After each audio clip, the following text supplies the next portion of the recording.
네, 다 같이 성경 말씀 찾아보겠습니다. 출애굽기 19장 찾으시겠습니다. 출애굽기 19장 4절에서 6절 말씀.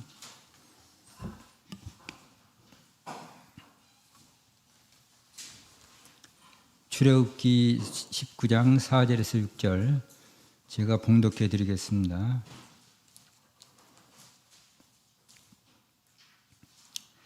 나의 애굽 사람에게 어떻게 행하였음과 내가 어떻게 독수리 날개로 너희를 업어 내게로 인도하였음을 너희가 보았느니라.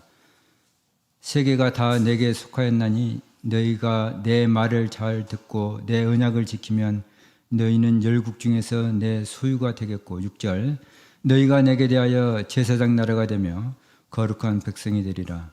너는 이 말을 이스라엘 자손에게 고할지니라. 이 말씀은 시내산에서 처음으로 이제 모세가 하나님 만나러 시내산에 올라갔을 때 하나님께서 모세에게 들려주신 그런 말씀입니다. 그래서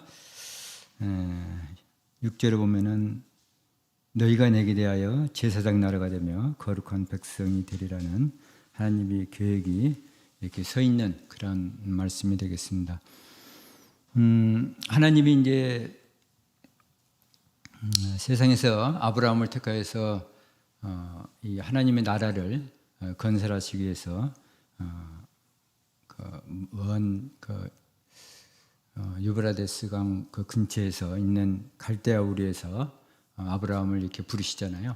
그래서 미리 이제 갈 길을 다 이렇게 보여주십니다.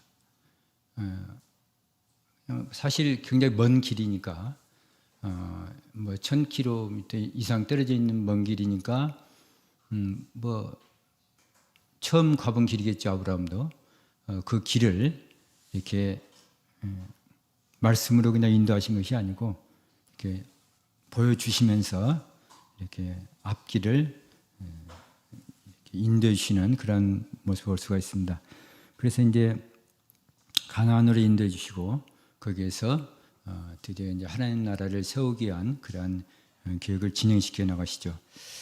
자, 여기 제목이 이제 제사장 나라와 거룩한 백성인데, 이 제사장 나라라는 것은 하나님을 왕으로 섬기는 그러한 나라가 되겠고, 또 그 하나님을 주인으로 우리의 중심에 모시는 그러한 거룩한 또한 나라가 된다는 것을 알 수가 있습니다. 그래서 이 시간에는 이제 성경 역사를 배경으로 해서 이렇게 살펴보면서 제사장에 대해서 조금 더 제사장의 유래부터 시작부터 어떻게 됐는가를 좀 더 자세하게 알아보는 시간이 될 수 있도록 하겠습니다. 먼저 이제 제사 그러면은 이제 성경에 보면 창세기에 보면은 가인과 아벨의 제사부터 나오잖아요. 그러나 이제 물론 성경상에 기록은 안 돼 있지만은 아마도 아담도 하나님께 제사를 드렸을 거예요. 그래서 그러한 모습을 보고 또 자녀들한테 가르쳐줬기 때문에 아들들인 가인과 아벨도 아마 제사를 이렇게 드렸을 겁니다. 그들은 이제 물론 그 당시에는 제사장이나 이런 것들은 없었겠죠. 제사를 맡아서 드리는 사람을 이제 우두머리를 제사장이라고 하지만은 제사장이란 말이 없었지만 일단은 하나님께 제사를 드리고 그 후로 이제 홍수로 세상을 이렇게 멸망하실 계획을 세우셔서 노아를 선택해서 노아의 대홍수로 세상을 이렇게 멸망시키고 또 노아 가족을 통해서 믿음의 자손들이 이어질 수 있도록 이렇게 선택하는 모습을 볼 수가 있습니다. 그래서 노아가 이제 방주에서 나와서 세상에 나왔을 땅에 딱 딛고 나서 하나님께 또 단을 쌓고 제사를 드리는 모습을 또 살펴볼 수가 있습니다. 그 다음에 그 뒤에도 이제 또 가나안으로 들어온 아브라함이 이제 이렇게 곳곳마다 갈 때마다 단을 쌓고 또 하나님께 제사들을 드리는 모습을 우리가 성경에서 찾아볼 수가 있고, 사실 제사장이라는 그 말 자체는 이제 처음으로 등장한 것은 그 아브라함이 조카 롯을 그 포로에서 이렇게 구해와서 돌아올 때 그 살렘왕 멜기세덱이 그 마중을 나온 그런 장면이 나옵니다. 거기에서 살렘왕 멜기세덱인 하나님의 제사장이었더라 이런 식으로 표현이 되거든요. 그래서 그게 처음으로 그 제사장이란 말이 이렇게 성경상에 기록이 된 것을 볼 수가 있습니다. 그래서 이제 그대로 아브라함이 그 100세에 얻은 이삭을 모리아산에서 제물로 바치는 그런 모습도 볼 수 있고요. 그 이후에 이제 그 이삭이 아들 에서와 야곱을 낳게 되고 야곱을 통해서 이스라엘의 근간이 되는 그 12지파를 세우게 되는 모습을 이미 여러분들이 잘 아시기 때문에 익히 들으셨을 줄 압니다. 12아들 나와서 이제 그 12지파가 되잖아요. 이제 그냥 앞자만 따서 르시레유, 단납가다, 이스오베 이런 식으로 이제 12아들이 이렇게 해서 12지파가 생성되는 것을 볼 수 있고 그 이후로 이제 요셉이 애굽으로 팔려가게 되고 또 그 기근이 그 지역에 애굽과 가나안 지역에 커다란 기근이 일어났기 때문에 애굽으로 요셉의 가족들이 이렇게 가는 모습을 볼 수가 있습니다. 근데 성경에 보면 이제 뭐 한 70명 정도가 처음에 그 야곱이 가족들이 이끌고 애굽으로 간 모습을 살펴볼 수가 있습니다. 그 이후로 이제 세월이 흘러서 나올 때에는 아마 200만 명 이상 뭐 정도 이렇게 출애굽을 했을 것이다. 이렇게 이제 추정을 하죠. 뭐 200 어떤 성경학자들은 뭐 200만 또 250 또 보면 300 이상이 넘었을 것이다. 뭐 하여튼 뭐 여러 가지 추정이 있지만은 보통은 한 200이 넘었을 것이다. 이런 식으로 추정을 합니다. 이제 그 애굽으로 들어갔던 그런 그 적은 수가 그래도 커다란 200만이라는 그런 넘는 그런 숫자를 이루어서 이제 나라의 그 한 나라를 구성할 수 있는 그러한 수를 채워서 이렇게 나오게 되는데 성경에 보면은 4대 만에 이제 나오는 걸로 되어 있습니다. 그래서 어떻게 돼 4대 만에 나오지? 이런 식으로 이제 우리가 생각할 수도 있죠. 그런데 이렇게 보면은 야곱의 아들 중에 이제 레위가 셋째, 삼남이잖아요. 세 번째 아들인데 레위의 자손에서 이제 제사장이 나왔으니까 거기만 살펴본다면은 레위가 이제 들어갔으니까 애굽으로 1대죠, 1대. 그 다음에 레위가 세 아들을 둡니다. 첫째 아들이 게르손이고 이제 그 둘째가 고핫이고 세 번째가 이제 무랄인데 이제 그 이 세 아들이 2대잖아요. 그 다음에 고핫 두 번째 아들 고핫에서 이제 아므람이 나오는데 아므람이 누구냐면은 모세의 아버지죠. 그러니까 이제 고핫이 3대가 되고 그렇죠. 아므람이 3대가 되고 이제 거기에서 나온 모세나 아론이 4대가 되는 거죠. 근데 모세와 아론 때 애굽에서 나왔기 때문에 이제 4대 만에 애굽에서 나오는 걸로 이렇게 기록이 되어 있습니다. 이제 이제 아므람이 처음에 났을 때는 이제 아마 당시에 애굽의 그러한 여러 가지의 이스라엘 백성들에 대한 핍박이 상당히 심했을 걸로 합니다. 성경의 기록을 보면은 맨 처음에 이제 미리암을 낳고 그 다음에 아마 아론이 낳을 때까지는 그렇게 핍박이 많이 없었던 걸로 보여져요. 왜냐하면은 이제 모세 때 그 사건이 있으니까.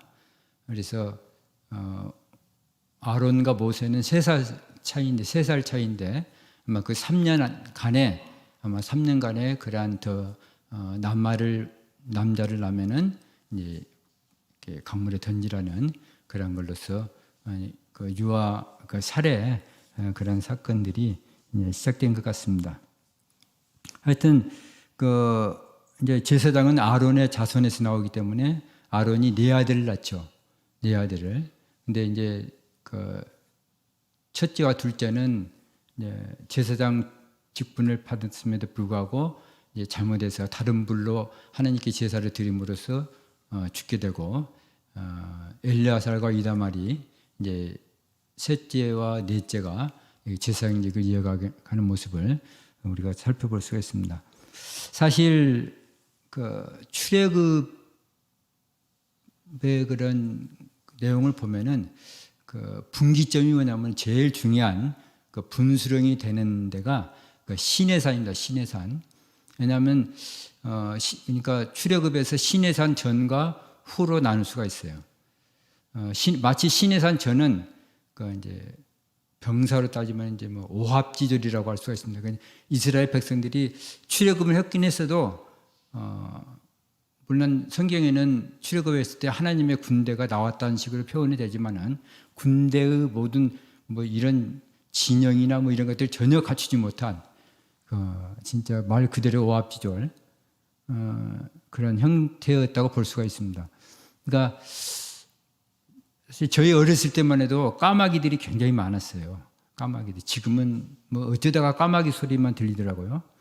근데 어렸을 때 보면은 그 겨울에 논에 이렇게 쭉 눈이 와가지고 싹 하얗게 쌓여 있잖아요. 막 까마귀들이 막 100여 마리 확 내려앉아가지고 그 눈 속에서 이렇게 그 뭐 나달이나 이런 것들을 이렇게 쪼아먹는 그런 모습을 볼 수가 있습니다. 볼 수 있었는데 아마 그 까마귀들이 막 한 100여 마리 한꺼번에 내려앉아가지고 막 이리저리 돌아다니면서 소리 내고 뭐 하면서 있는 모습이 아마 그 이렇게 그 다른 사람들이 봤을 때 마치 그 전쟁터에서 그 아니 질수도 없고 뭐 싸우려 나가면은 도망가기에 바쁜 그런 모습을 떠올렸던가 봐요. 그래서 까마귀 옷자를 써가지고 이제 오합지졸이라는 그런 말이 나왔는데 하여간 시내산 도착 전 그러니까 3개월 만에 출발해서 3개월 만에 시내산에 도착하는데 그 전까지는 진짜 이스라엘 백성들의 그 모습이 질서도 없는 그런 모습이었는데 시내산에서 모세를 통해서 십계명을 받고 또 율법과 여러 가지 규례들을 이렇게 얻게 되죠. 또 성막에 대한 그런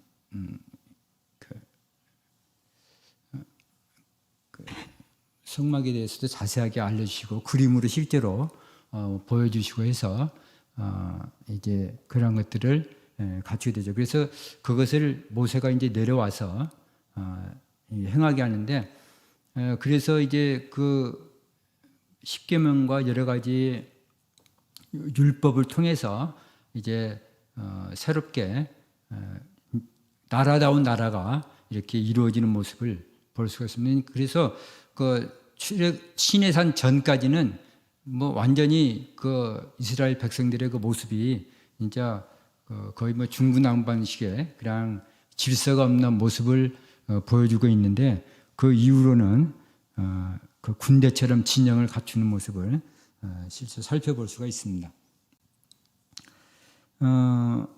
뭐 사실 뭐 제사장의 나라가 그냥 세워진 거 아니잖아요. 아마 하나님께서는 아마 그 미리 그 40년간의 그 계획을 아마 다 세우고 계셨을 것 같아요. 그래서 이제 제대로 훈련시키는 그러한 모습들을 볼 수가 있는데 이렇게 저도 이렇게 그림을 좀 잘 그려보려고 끌적거려도 안 되더라고요. 손재주가 영 없어가지고. 근데 이제 제가 그림을 잘 그리는 방법을 고안을 해냈어요. 알고 싶으시죠? 가르쳐 드릴까요? 예, 아주 쉬운데. 예. 특별히 저녁이니까 가르쳐 드릴게요, 제가. 손으로는 그릴 수는 없어도 마음으로는 그릴 수 있잖아요. 상상으로. 예, 그 마음으로 그리니까 진짜 뭐 조선시대 그 김홍도 저리 가라게 그릴 수 있겠더라고요. 뭐 수채화, 유화 뭐 가릴 것 없이 완벽하게 그릴 수가 있습니다. 여러분들도 제가 저녁에 이렇게 이스라엘 진영에 대해서 이야기를 하면 한번 마음속으로 이렇게 생각해서 이렇게 눈으로 한번 그려보시면 좋겠습니다. 이제 그 레위 자손이 세 아들을 뒀다고 했잖아요. 그래서 게르손과 고핫과 무라리 이렇게 세 아들을 뒀는데 고핫 그러니까 세 아들 중에서도 고핫에서 그 아므람에서 아론 자손만 제사장이 될 수 있습니다. 그러니까 레위 지파라고 해서 다 제사장이 된 것이 아니고 제사장이 될 수 있는 사람은 오로지 아론 자손 또 아론 레위 지파 중에서 아론 자손만 제사장이 됩니다. 그러니까 우리가 헷갈릴 수 있는 것이 성경에 고핫 자손도 이렇게 그 성전에서 봉사를 하거든요. 맡아서 성물을 다루는데 뭐 고핫 자손 누구 아론 자손 누군가 그럴 수 착각할 수가 있는데 고핫 자손 중에 아들 중에 여럿을 뒀는데 아므람을 낳고 아므람이 이제 아론을 낳기 때문에 그 자손만 제사장이 되고 레위 지파라고 해서 다 제사장이 되지 않는다는 것을 염두에 두시고 이렇게 하시면 되겠습니다. 그리고 회막에 그러니까 성전에서 봉사할 수 있는 그런 사람들을 이렇게 추리는데 전쟁에 나갈 수 있는 나이, 그러니까 30세에서 50세 사이에 이렇게 그 성전에서 봉사할 수 있는 사람을 계산을 합니다. 그래서 이제 세 아들에서 그러니까 게르손, 고핫, 무라리 세 아들 중에서 30에서 50세에 이렇게 이제 그 해당되는 사람이 8,500명 정도 이렇게 나오게 되죠. 그러니까 그 사람들이 이제 성전에서 봉사를 하는 거예요. 성전에서 주로 이제 뭐 여러 가지 성물을 그 당시에는 이제 주로 이동을 해야 되니까 이렇게 그걸 가지고 옮길 수 있는 사람들이 있어야 되잖아요. 그래서 이 제사장들은 아니지만은 이렇게 레위 지파에서 성막이나 성물을 갖다가 이렇게 옮기는 그러한 모습을 볼 수가 있습니다. 자, 이제 성막을 만드는데 약 33주가 걸립니다. 그러니까 시내산에서 이제 모세가 내려와서 하나님의 말씀을 전하면서 이제 그 말씀대로 성막을 만들죠. 성막을 만드는데 33주 걸리면서 이제 많은 사람들, 물론 전문적으로 만든 사람도 있지만은 아마 백성들도 거기에 많이 이렇게 동참을 해서, 왜냐하면 할 일이 굉장히 많으니까 일을 했을 거예요. 또 가만 보면 뭐 하루 종일 뭐 했을까 이런 생각도 듭니다. 그렇죠? 아마 그 청년들 제하고 어린 아이들은 아마 천부장이나 백부장, 뭐 장로들이나 이런 사람들을 통해서 아마 하나님의 말씀을 이렇게 듣고 암송하고 이러한 것들이 굉장히 그런 일로 아마 하루를 보내지 않았을까 이렇게 생각이 듭니다. 그 당시에는 책이 없잖아요. 책이. 그래서 말씀이 기록할 수가 없죠. 물론 십계명은 이제 있었지만은 그 외에는 다 전승이거든요. 구전이요, 구전. 말로 그냥 이어서, 그러니까 그것을 암송을 할 수밖에 없어요. 그러니까 모세 오경이 사실 이렇게 전해졌다는 것이 거의 기적입니다. 하나님께서 이렇게 역사하지 않으면은 이런 말씀들이 그대로 전해졌다는 것이 사실 신기할 정도로 놀라운 일입니다. 그래서 이게 아마 지금도 우리도 지금 이제 어린아이들 대상으로 해서 얼마 전에도 그 성경 한마당도 있었고 그랬잖아요. 그런 것처럼 주로 이렇게 아이들을 통해서 이렇게 성경 말씀을 그 모세 오경을 주로 하루 종일 외우게 한다든가 그러한 일로 지내지 않았을까. 성경에 나오지 않지만은 이런 생각이 들기도 합니다. 그리고 이제 어른들은 성전을 이렇게 이제 건축하는데 많은 일들을 했을 것이다. 이렇게 생각이 들고요. 자, 이스라엘 그 이제 진 배치를 이렇게 보면은 이렇게 눈으로 그려보면은 그 성전이 있잖아요. 성전이 아니고 성막이죠. 성막이 이제 그 약 한 동서로 46m, 그다음에 남북으로 뭐 23m 정도 이렇게 상당히 크죠. 굉장히 길게 이렇게 이어져 있고 그 성막 둘레를 울타리를 세마포로 이렇게 쭉 둘리게 됩니다. 근데 그 사이사이에 이제 녹기둥, 노수로 된 기둥을 이렇게 세우게 돼요. 그러니까 북쪽과 남쪽에 이렇게 20개씩 세우게 되는데 약 한 2.5m 정도 사이를 두고 세우겠죠. 그냥 세운 것이 아니고 또 그 노수로 된 받침이 있죠. 그래서 아마 그 이동할 때마다 상당히 그 많은 그러한 노력이 있었을 것이라 생각이 듭니다. 그러니까 아마 그 거의 2.5m 되는 녹기둥을 아마 혼자는 못 들었을 것이고 아마 둘이나 셋이 양쪽 끝을 하고 가운데 한 명씩 밀면서 그 이동하지 않았을까. 노시니까 노 기둥이니까 상당히 무게가 나갈 거 아니에요. 2.5m니까. 그래서 20개, 10개 해서 이렇게 60개의 그 녹기둥으로 쭉 둘리게 됩니다. 그래서 그 둘레를 이제 세마포로 다 해서 밖에서는 안 보이죠. 성전이. 그 성막이 그 울타리로 이렇게 세마포로 둘러쳐 있기 때문에 안 보이고 다만 이제 그 안에 그 회막만 이렇게 보이는 높게 솟아 있으니까 보이는 형태가 띄게 되죠. 이렇게 열심히 찾아봤더니 굉장히 그 하여튼 복잡하더라고요. 굉장히 생각보다도 굉장히 많은 그런 노력이 들어갔을 것이다 이렇게 생각이 듭니다.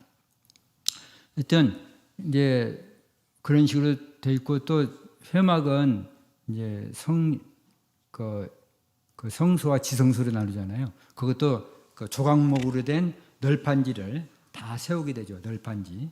그 널판지를 또 이렇게 금으로 다 쌌어요. 그것도 뭐 10개 해서 또 뭐 거의 6개, 뭐 26, 한 30개 가까이 이렇게 또 성소와 지성소를 이렇게 조각목으로 해서 널판지로 다 세우고 그 위에다가 이제 뭐 맨 겉에는 이제 그 해달에 그 가죽으로 이렇게 씌우게 되고 그 안에 또 다른 걸로 염소나 뭐 이런 거 양이나 이런 가죽으로 또 씌우는 그런 복잡한 과정을 거쳐서 이제 그 성소와 지성소가 이제 만들어지는데 이렇게 쭉 살펴보면은 이제 문이 항상 동쪽에 이렇게 위치를 하게 됩니다. 그러니까 이동해서 이렇게 그 성막을 세울 때 동쪽이 출입문이 가도록 항상 합니다. 거기에는 모세와 아론의 그 자손들이 그게 천막을 치고 이제 거주를 하게 되죠. 그 다음에 남쪽에는 고핫의 자손들이 거주를 하게 됩니다. 그러니까 상당히 많은 고핫의 자손들이니까 굉장히 많은 그런 사람들이 거기다 천막을 치고 지냈을 거예요. 그 다음에 서편 쪽으로는 게르손의 자손들이 또 거기 있고 또 북쪽으로는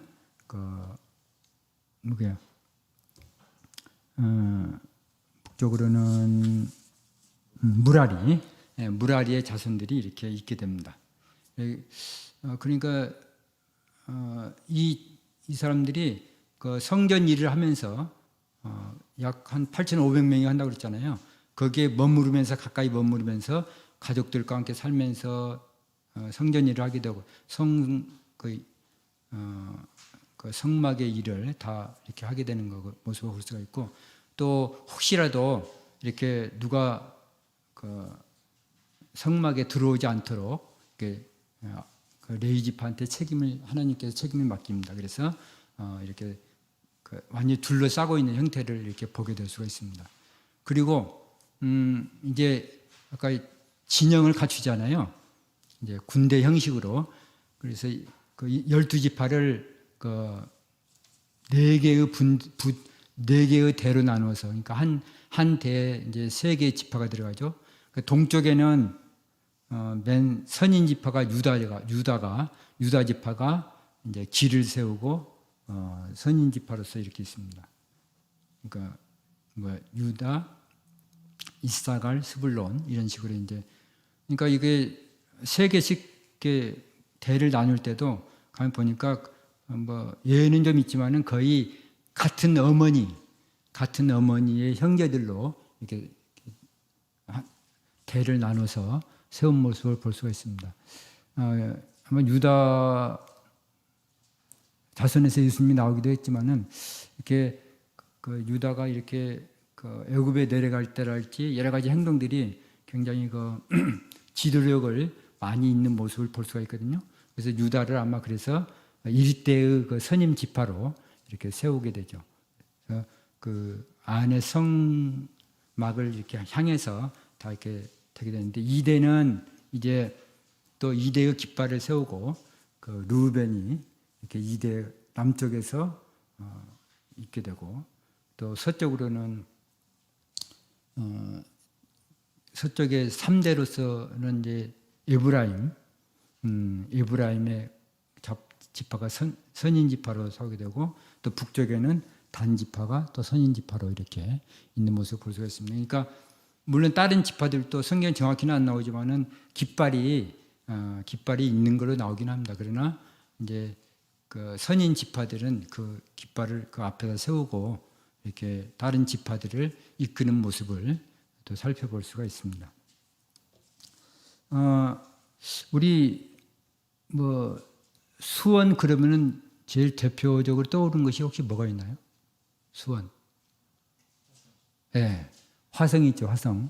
어떤 분은 뭐 왕갈비라고 하는데 그분은 뭐 식사를 않고 와서 그런 거고, 일단은 그 화성이 유네스코 세계 그 문화유산에 이렇게 등재되어 있으니까 화성을 꼽을 수가 있는데, 혹시 화성 이렇게 돌아보셨죠? 화성 그 한 바퀴 띵 돌면은 거기에 깃발이 막 꽂아져 있어요. 그래서 또 동서남북마다 색깔이 달라요. 그죠? 자세히 아마 그냥 돈 사람들은 그거 잘 안 보셨을 텐데, 이렇게 자세히 보면은 그 동쪽으로는 이제 우리나라가 전통적으로 이제 오방색이라고 해가지고 동쪽은 이제 청색을 사용하게 됩니다. 청색. 그래서 동쪽으로 그 동쪽에 있는 문이 뭐죠? 화성, 창녕문.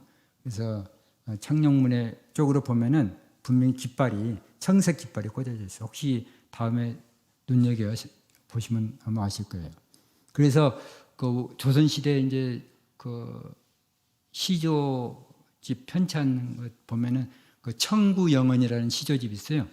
김천택이 지은 편찬한 청구영언이 있는데, 이 청자가 중국에서 봤을 때 동쪽, 중국에서 봤을 때 동쪽에 있는 나라라고 해서 이제 언덕 구자를 써서 청구영언이라는 그런 시조집을, 그래서 색깔을 나타내거든요. 그것도. 그래서 이제 남쪽은 그 팔달문이죠. 그렇죠. 팔달문이 이제 빨간 색깔. 그다음에 서쪽은 화성은, 그래서 이제 그 백색. 북쪽은 원래 이제 흑색, 검정 색깔을 나타내죠. 이런 식으로 다 깃발 색깔이, 꽂아진 색깔이 다 달라요. 혹시 그래서 이걸 알고 화성뿐만 아니고 또 성남에 있는 남한산성이나 이런 데 가서도 그 깃발 많이 꽂아져 있거든요. 그냥 아무 깃발인 색깔을 막 꽂는 것이 아니고, 그래도 4개의 방위를, 동서남북 4 방위를 나타내는 그런 색깔로 깃발을 꽂아놓게 됩니다. 그래서 어쨌든 뭐 성경상에는 1대 2대 3대 4도 나눠서 그 길을 세웠다고는 나오지만은 그 깃발의 색깔이나 그 뭐 어떤 문양이 있을 것이다 그런 건 전혀 나오지 않기 때문에 그냥 다만 추측만 이렇게 하고 있습니다. 그래서 이제 이 보통 책에 보면은 성경 해설하는 책들 보면은 일대 출발할 때 보면은 이렇게 뭐 유다 지파, 선인 지파부터 출발하는데 옆으로 쭉 이렇게 뭐 유대 지파, 이스라엘 지파, 스불론 지파 이렇게 옆으로 해서 이렇게 진행하는 식으로 이렇게 그림이 그려져 있거든요. 근데 한번 생각해 보세요. 지파 한 지파에 약 20만 명이나 되는데 20만 명, 그러면 60만 명의 지파가 이렇게 옆으로 쫙 서가지고 나갈 수 있겠나요? 절대 그럴 수는 없어요. 물론 성경에는 자세하게 나오지 않지만은 이렇게 상식으로 생각할 때 그런 식으로 일대라고 해서 한꺼번에 쫙 나가고 그런 식이 아니고 아마 유다 지파가 맨 앞에 서고 그 다음에 이사갈, 그 다음에 스불론 이런 식으로 출발을 했을 것이라는 것이 그게 타당하잖아요. 그런 식으로 여러분들이 기억을 해주시면 더 좋고요. 출발할 때 먼저 그 성물에는 그 같은 레위 지파라도 손을 못 대게 돼 있어요. 제사장들만 성물에 손을 대고 가령 뭐 언약궤, 물론 끝까지 언약궤는 제사장만 들게 되지만은 그 다음에 그 떡상이나 또 뭐 정금 등대랄지 그다음 분향단 그 위에 여러 가지 성물들이 굉장히 많거든요. 이러한 것들을 다 그 보자기로 다 쌉니다. 제사장들이 싸요. 직접 손에를 댈 수가 없어요. 그 성물을 옮기는 그 자손들이 고앗 자손이지만은 고앗 자손이 그 성물에 직접 손을 못 대거든요. 그래서 보자기로 다 싸놓은 다음에 이제 운반만 고앗 자손들이 하게 되죠. 그리고 이제 뭐 성막을 이렇게 만들었던 여러 가지 기둥이나 그 외에 많은 것들은 이제 게르손과 무라리 자손들만 그 손을 대서 그래서 운반하게 됩니다. 그래서 이제 제사장이 출발할 때 가령 언약궤 지성소 위에 이렇게 하나님이 계시는 그런 구름이 이렇게 자리에서 뚝 뜨게 되죠. 이제 출발 신호죠. 그러면은 그 모든 사람들이 알고 모든 사람들이 지파들이 알고 이제 출발 준비를 하는 거죠. 얼마나 바빴겠어요. 다들 가족마다 다 텐트를 다 쳤을 거 아니에요.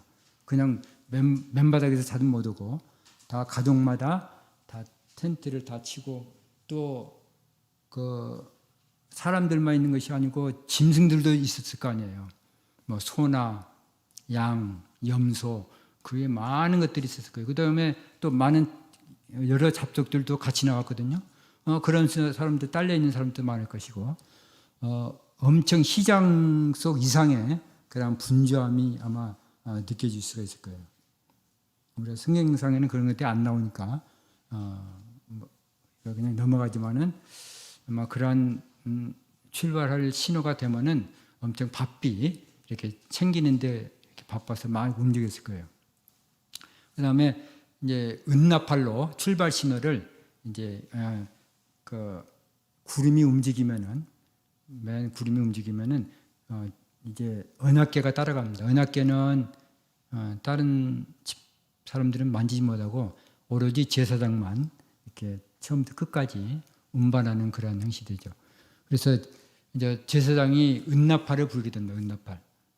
이제 성경에는 울려 분다거나 울려 분다는 말이 어떻게 보냐면은 또 끊었다가 또 이런 식으로 부는 것이 울려 분다라고 합니다. 이게 이제 그 천부장을 부를 때와 이런 그 회막에서 부를 때 그 나팔의 그 신호가 달라요. 그래서 이때는 이제 모든 지파들이 움직일 때는 울려 부는 그런 신호에 따라서 이렇게 출발. 처음에 울려 불 때는 1대가 출발하고 그다음에 두 번째 울려 불 때는 2대 지파가 2대가 출발하게 됩니다. 그런데 그 사이에 1대와 2대 사이에 성막을 게르손과 무라리 지파가 성막을 가지고 그 1대 뒤에 따라가게 돼요.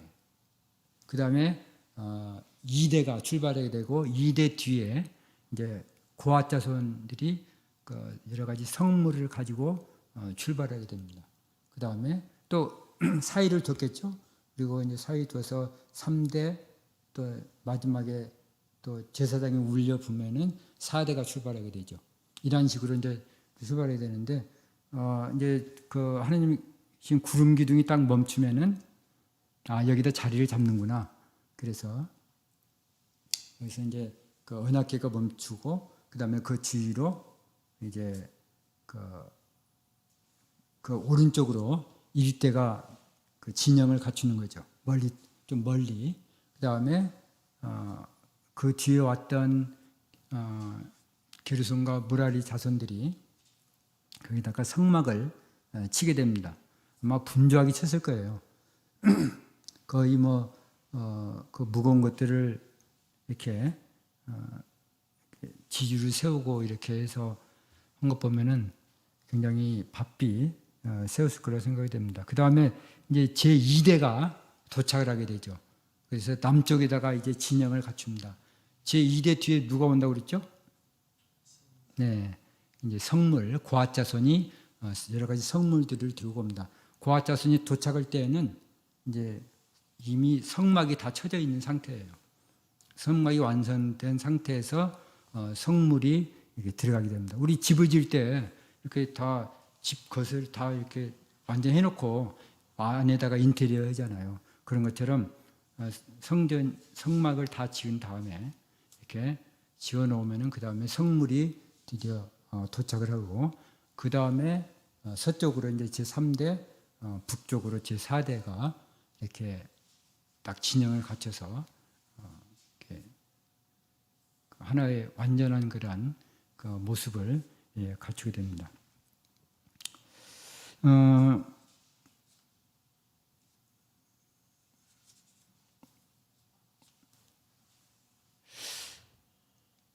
이제 그런 고생하면서 그러니까 바로 들어갔으면 좋은데 우리가 예상치 못한 그런 일들로 이렇게 이제 고난을 겪게 되죠. 이제 이렇게 손자들이 있으니까 아이들한테 이제 재밌게 이제 이렇게 해주려고 이렇게 가령 만나 같으면은 그냥 짤막한 그런 것이라서 이렇게 이제 그것을 몇 마디 말로서 이렇게 이어서 이렇게 해주는 것을 제가 이제 해서 알려주고 했었는데 가령 이제 만나라고 한다면 엘림과 시내산 사이 신광야에서 출애굽 한 달 만에 만나 주셨네 이런 식으로 이제 해주면 애들이 노래 형식으로 막 하더라고요. 차 타고 가면서도 그것을 해요. 그래서 엘림과 시내산 사이 신광야에서 출애굽 한 달 만에 만나 주셨네 이런 식으로. 그래서 그걸 그런 식으로 짤막하게 이렇게 랩 형식으로 하면은 아이들이 몇 번 해주면 금방 알아서 따라서 해요. 그러면 이것이 보니까 굉장히 가끔 우리가 수없이 말씀을 와서 듣잖아요. 그럴 때마다 한 번씩 이렇게 머릿속으로 되새기면은 잊으려고 해도 잊어먹지를 않게 되더라고요. 그래서 이제 만나를 어느 장소에 줬고 출애굽한 지 한 달 만에 주셨구나 이런 것들도 또 알게 되고 또 이제 가령 12 정탐에 대해서 이제 이렇게 한다면은 바람광야 가데스 12 정탐꾼 가나안 정탐 40일 광야 40년 이런 식으로 그러니까 이제 그런 식으로 하면 12 정탐꾼을 바람광야 가데스에서 보냈구나. 그리고 이 가나안 정탐의 40일 만에 동안 이루어졌는데 하나님을 불신함으로 말미암아서 그 40일을 1년으로 쳐서 40년을 광야에서 지냈구나. 이런 것들이 이제 이렇게 짤막하게 해서 실제로 이렇게 손자들한테 해보니까 굉장히 효과가 있더라고요. 그래서 이제 이것뿐만 아니고 여러분들도 한번 이렇게 만들어 보면은 상당히 재미가 있습니다. 잊어먹지 않고 그런 것들이 어쨌든 이제 그 가데스 바네아에서 그 12정탐꾼을 보냈는데 거기서 실패해서 40년 동안 이제 정확히 뭐 38년 정도 이렇게 돌게 되는데 그렇게 해서 이제 가나안에 도착을 하게 되는 거죠. 그 다음에 뭐 사사 시대를 거쳐서 그 다음에 이제 그 왕국 시대 다윗 사울 뒤에 다윗 왕이 되는데 다윗 왕이 이제 사실 성전을 짓고 싶었지만은 하나님께서 말리시잖아요. 손에 피를 많이 흘렸기 때문에 너는 질 수 없고 아들한테 맡겨라. 솔로몬한테 이제 맡기는데 다윗 왕이 그 성전의 그 여러 가지 설계도, 자세한 설계도까지 이렇게 보여주면서 지켜야 되게 되고, 그다음에 이미 다윗 왕 때 이제 아주 다윗 왕이 성전에 대한 그 하나님에 대한 열의가 대단했는가 봐요. 그래서 제사장 제도에 대해서 완벽하게 이렇게 세우게 됩니다. 그래서 그 제사장의 그 제도를 24반차로 나누게 되는데, 이제 그러니까 그 아론 자손이 두 아들 있잖아요. 엘리야살과 엘리에셀인가요?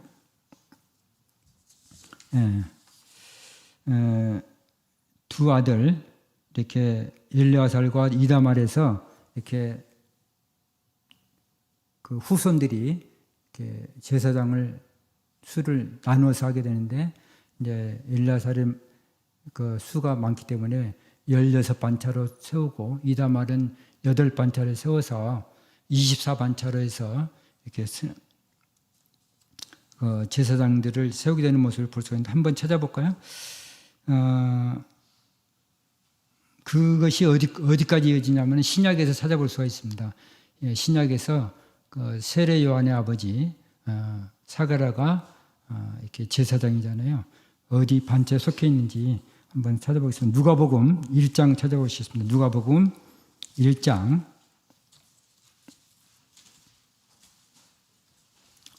누가복음 1장 5절 누가 한번 읽어주시겠어요?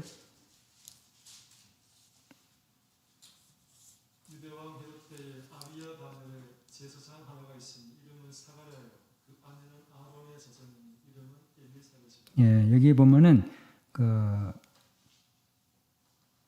사가랴가 세례 요한의 아버지 사가랴가 아비야 반열에 속한다 이렇게 나와 있습니다. 아비야 반열의 제사장.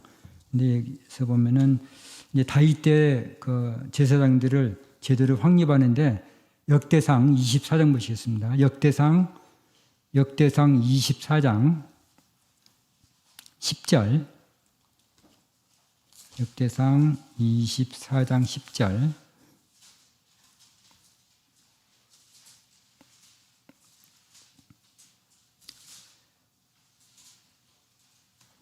그 10절 전에 4절 보시겠습니다. 4절.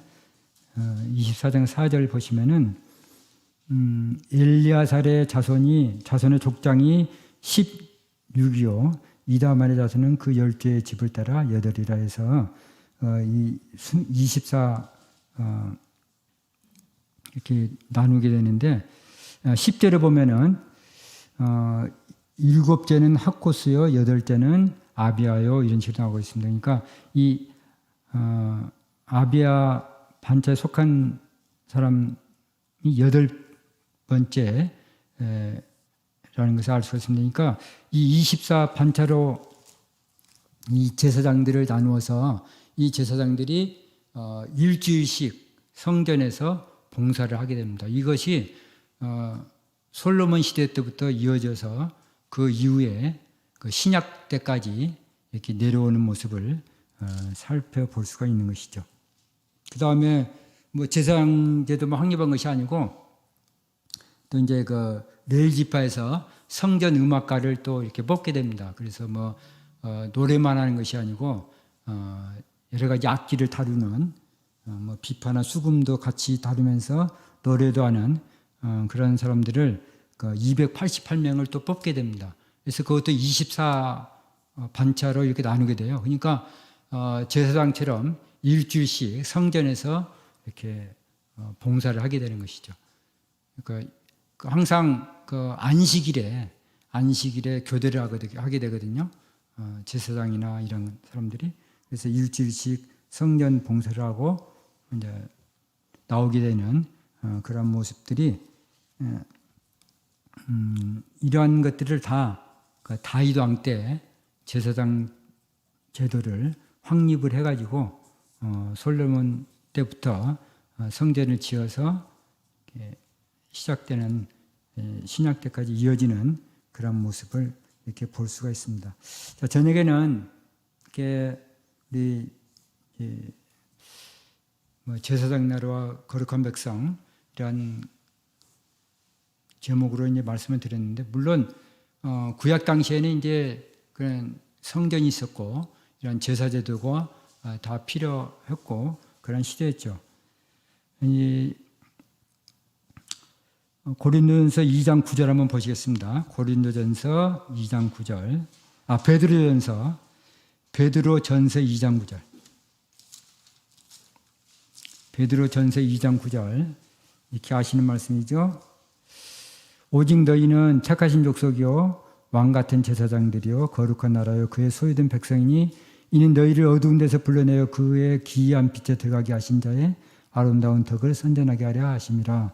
우리가 왕 같은 제사장으로 아주 고귀한 그런 신분을 가진 우리들이 그런 신분을 가진 제사장이라는 거죠. 이런 것, 우리의 그런 신분이 그냥 부르신 것이 아니고 하나님의 아름다운 덕을 이렇게 만방에 알리는 그러한 직책을 가지고 있다. 신약에서 그렇게 풀이를 하고 있습니다.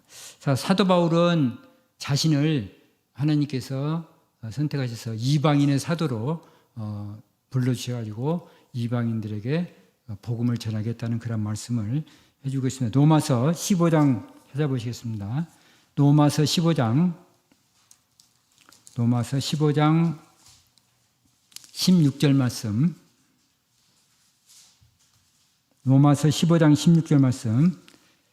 이 은혜는 곧 나로 이방인을 위하여 그리스도 예수의 일꾼이 되어 하나님의 복음의 제사장 직무를 하게 하사 이방인을 제물로 드리는 그것이 성령 안에서 거룩하게 되어 받으심직하게 하려 하심이라. 그래서 이 자신을 이방인의 사도로 이렇게 불러주셨고, 그 다음에 하나님의 복음을 전하는 그러한 제사장 직무를 자기한테 맡겨주셨다는 것을 이렇게 이야기를 해주고 있습니다. 자, 끝으로 고린도전서 3장 16절 찾아보시겠습니다. 고린도전서 3장 16절.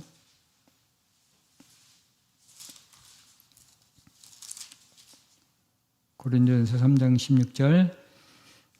너희가 하나님의 성령인 것과 하나님의 성령이 너희 안에 거하시는 것을 알지 못하느냐 그랬습니다. 자, 이렇게 여기는 명확하게 우리 자신이 하나님의 성전이라는 것을 이렇게 확증을 해주셨고, 그것은 그냥 건물이 아니고 우리 안에 성령이 계시기 때문에, 하나님의 성령이 계시기 때문에 하나님의 성전인 자격이 있다는 그런 모습을 살펴볼 수가 있습니다. 그래서 우리가